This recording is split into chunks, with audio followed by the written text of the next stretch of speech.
Hello दोस्तों, कैसे हो आप सब। तो चलिए बढ़ते हैं आज की कहानी की ओर। आज अमावस की रात थी। चारों तरफ घना अंधेरा था और उसी अंधेरे से घिरी हुई एक सड़क से एक कार अपनी रफ्तार में चली जा रही थी। कार में बैठे हुए शख्स को अपनी मंजिल तक पहुंचने की बहुत जल्दी थी, इसलिए उसने एक शॉर्टकट रास्ता अपनाया जिससे कि उसकी मंजिल तक जल्दी से पहुंचा जा सके।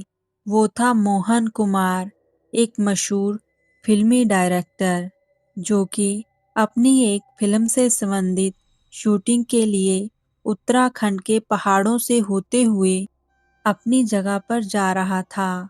रात का टाइम था। इस वक्त रात के 2:30 बज रहे थे। वैसे उसे दिन रात से कोई लेना देना नहीं था। वो सिर्फ अपने काम पर विश्वास रखता था और इसलिए ना उसने आज अमावस की रात देखी और ना ही समय देखा, बस निकल पड़ा काम के लिए। अब चलते हुए उन्हें करीबन 4 घंटे हो चुके थे और इस वक्त वो बहुत ही सुनसान इलाके में थे जो कि चारों तरफ से जंगलों से घिरा हुआ था और रास्ता बिल्कुल ही सुनसान था। यहाँ तक कि कोई जंगली जानवरों तक का भी नामो निशान नहीं था। मोहन कुमार इस वक्त अपनी किसी फिल्म की स्क्रिप्ट पर काम कर रहे थे और उसे ध्यान से पढ़ रहे थे और सामने उनका ड्राइवर गाड़ी चला रहा था।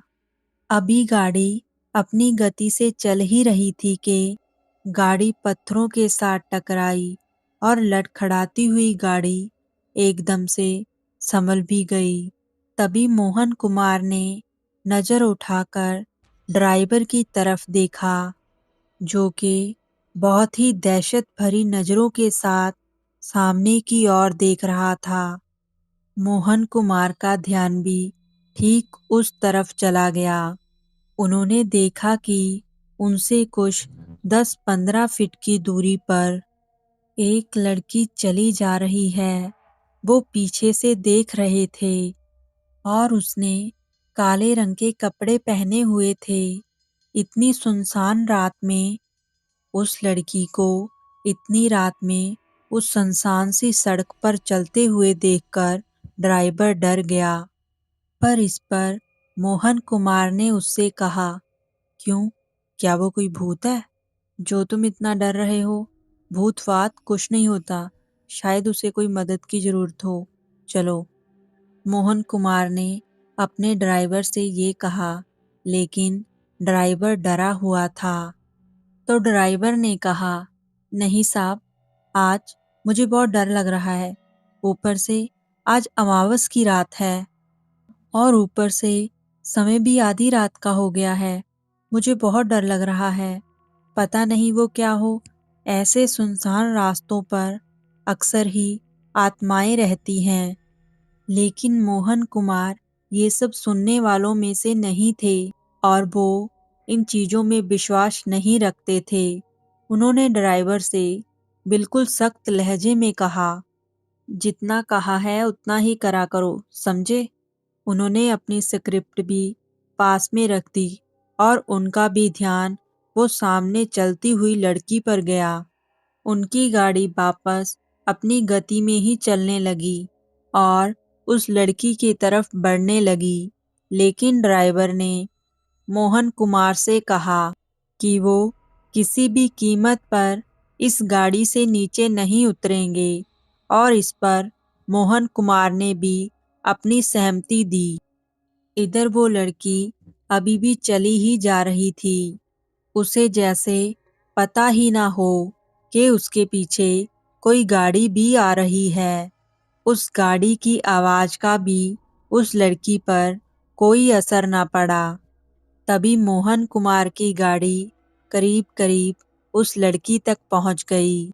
जैसे ही वो गाड़ी उस लड़की के बाजू में पहुंची, वो लड़की भी चलते चलते रुक गई और फिर मोहन कुमार ने भी वहीं पर अपनी गाड़ी रोक ली। अब उस लड़की को साफ साफ देखा जा सकता था। उसने मोहन कुमार की तरफ देखा। उसे देखकर तो जैसे मोहन कुमार की सांसें ही थम गई।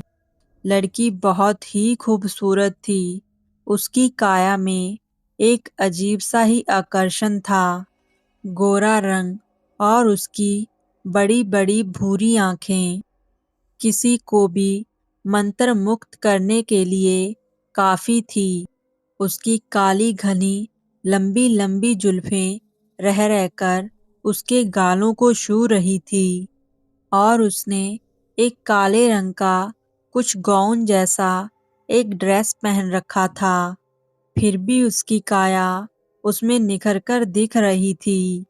वो लड़की एक ही नज़र से और एक ही बहाव से मोहन कुमार की तरफ देखे जा रही थी और इधर मोहन कुमार उस लड़की को देखने में ही मंत्रमुग्ध थे। वो थी ही इतनी खूबसूरत, लेकिन ड्राइवर का हाल ऐसा नहीं था। ड्राइवर के तो पसीने छूट रहे थे, पर उससे कुछ कहा भी नहीं जा रहा था। वो अपनी सीट पर ही जमा हुआ था। वो कमी मोहन कुमार को तो कभी उस लड़की को देखे जा रहा था। उसकी आंखों में जैसे दहशत दिखाई दे रही थी।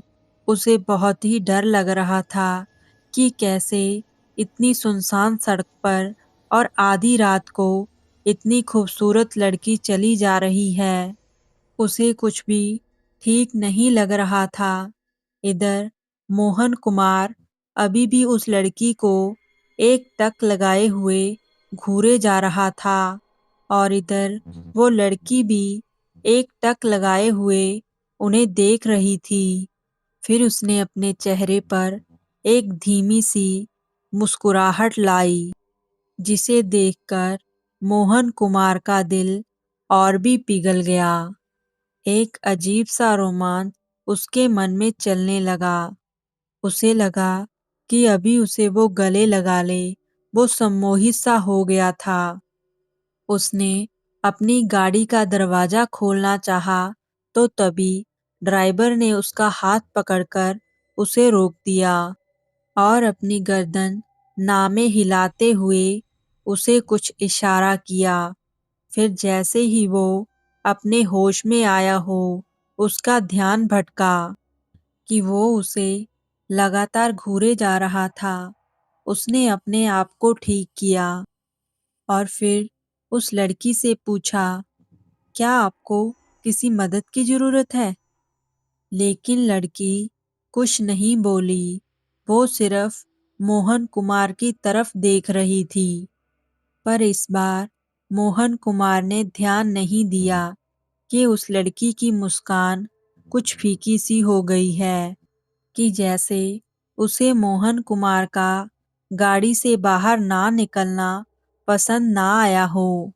इन सब से बेखबर मोहन कुमार ने फिर से कहा, अगर आपको लिफ्ट चाहिए तो मैं छोड़ देता हूँ। लेकिन फिर भी वो लड़की कुछ ना बोली। यह देखकर मोहन कुमार को थोड़ा अजीब सा लगता है कि वो बोल क्यों नहीं रही, बस लगातार घूरे ही जा रही थी। और अब उस लड़की की खामोशी कुछ कुछ उसे भी खटक रही थी। तभी वो लड़की मोहन कुमार की तरफ पूरी तरह से मुड़ गई और धीरे धीरे उसकी ओर बढ़ने लगी। मोहन कुमार को ये बड़ा अजीब लगा। उस लड़की के चेहरे में कोई भी भाव नहीं थे। सिर्फ उसके चेहरे पर एक रहस्यमयी अजीब सी मुस्कुराहट थी, जो कि उसके खूबसूरत चेहरे पर अब थोड़ी डरावनी भी लग रही थी। अब तो मोहन कुमार का भी दिल बैठने लगा और उसने एक नज़र में ड्राइवर की तरफ देखा। ड्राइवर की आंखों में दहशत दिखाई दे रही थी। मोहन कुमार को ये ठीक नहीं लगा। उसे लगा कि जरूर कोई गड़बड़ है। उसने देखा कि ड्राइवर भी उसकी तरफ ही देख रहा है। उसने आंखों में ही उसकी तरफ इशारा किया और तभी ड्राइवर ने एक ही झटके में अपनी गाड़ी स्टार्ट कर दी और तेज रफ्तार में वहां से निकलने लगे। गाड़ी चलाते हुए ड्राइवर भगवान का नाम लेने लगा। तो इधर पीछे मोहन कुमार की भी दिल की धड़कनें बहुत तेज हो चुकी थी। उसे कुछ महसूस होने लगा। तभी उसे बहुत ही जोरदार अपने पीछे हंसते हुए आवाज सुनाई दी, जो उस आधी रात को उस बहुत ही शांत वातावरण में बहुत ही डरावनेपन का एहसास करवा रही थी। हालांकि वो अब तक थोड़े आगे निकल गए थे, लेकिन वो आवाज उन्हें अभी भी आ रही थी। उसकी हंसी की आवाज उनके कानों तक पहुंच रही थी। बेहद ही डरावना माहौल बन गया था। वो एक किसी लड़की की आवाज थी जो कि हंसने की थी, लेकिन उस हंसी की आवाज इतनी डरावनी थी कि किसी के भी रोंगटे खड़े हो जाएं। ऐसे सन्नाटे में उस भयानक हंसी की आवाज सुनने पर मोहन ने अपने दोनों कान बंद कर लिए। उसे बेहद डर लगने लगा। उसके दिल की धड़कनें बढ़ने लगी। तभी उसने अपनी कार के सामने लगे हुए शीशे पर देखा। उसने देखा कि कोई काली आकृति उड़ते हुए उनके कार के पीछे ही आ रही है। वो ठीक से दिखाई नहीं दे रही थी, लेकिन एक काली परछाई लगातार उनके पीछे आ रही थी। कुछ ही देर बाद वो आकृति भी साफ दिखाई दी, जिसे देखकर मोहन कुमार और उसके ड्राइवर की आंखें भय से फैल गई।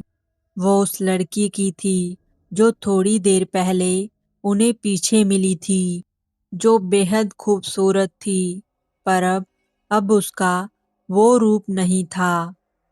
उसके बाल पूरी तरह ही जटाओं की तरह लग रहे थे। नाखून नुकीले थे और दो आंखों की जगह पर दो काले गड्ढे थे बस। नाक बहुत लंबी थी और उसके दांत भी बाहर को निकले हुए थे, जिन पर थोड़ा खून भी लगा हुआ था। वो जोर जोर से हंसती हुई और उड़ती हुई लगातार उनकी गाड़ी के पीछे आ रही थी। ये देखकर मोहन कुमार बहुत ज्यादा डर गया और उसने अपने ड्राइवर को कार की रफ्तार और भी तेज करने को कहा। ड्राइवर भी अब अपनी पूरी शक्ति लगाकर कार चला रहा था।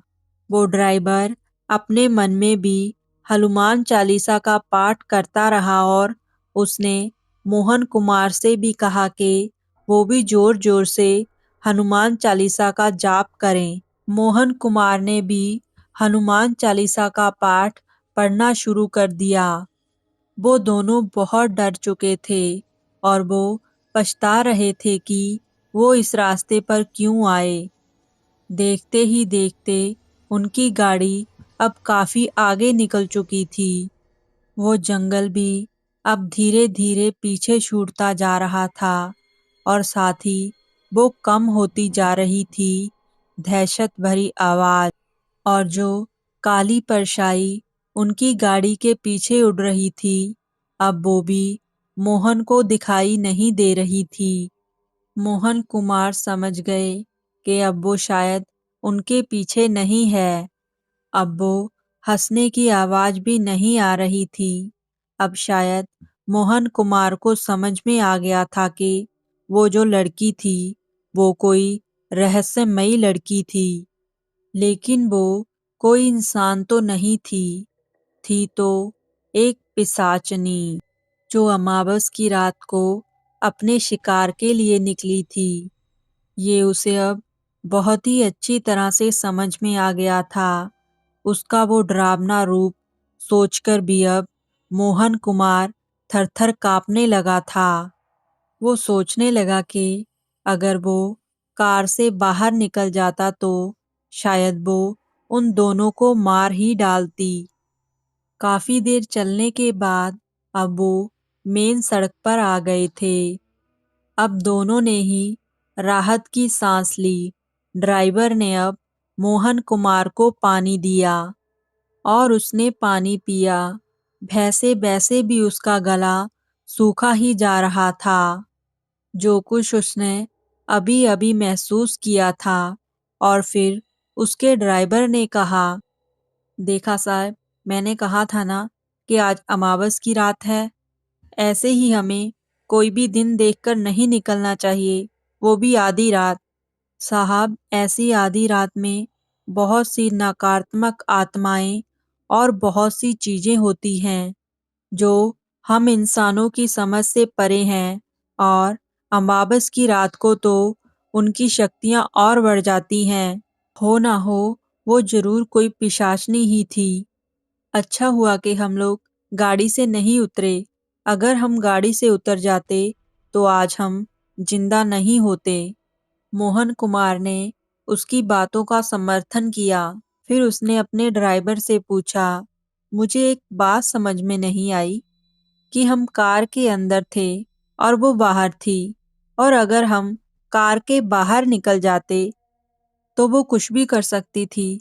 मेरा मतलब ये है कि तुमने मुझे कार से उतरने से मना क्यों किया?